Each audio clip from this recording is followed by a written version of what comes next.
Alright folks, this is a video on how to remove the gear shift trim cover. I'm talking about this piece right here. And this applies to BMWs, the F7, F10, and F1.2s. So the 7 Series, 5 Series, and 5 Series GTs. So, what we do is we, sorry about the finger there, get our trim tool piece here, and just wedge it under there. This side's the easiest side to get some purchase. You can see here. So I'm going to need 2 hands to do this. Maybe I'll be able to do it now. Nah. Oh, here we go. So you can see it's trying to pop off. And I lost purchase. Yeah, I'm going to need 2 hands for this, people. So, I'm going to put you down here. And hopefully I get you in a spot that you can see.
There you go.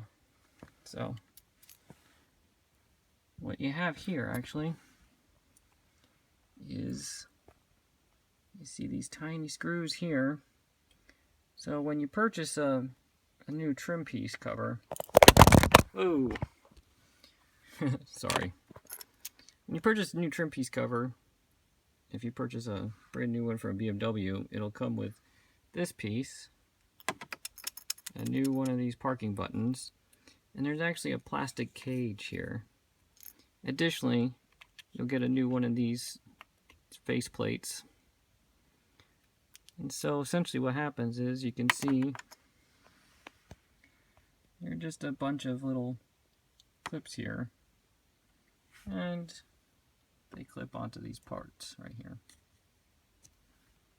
So as you can see, it's a little bit tight, but not very difficult once you're able to get underneath and gain some leverage. So definitely start from the bottom, and that's it. Thanks for watching.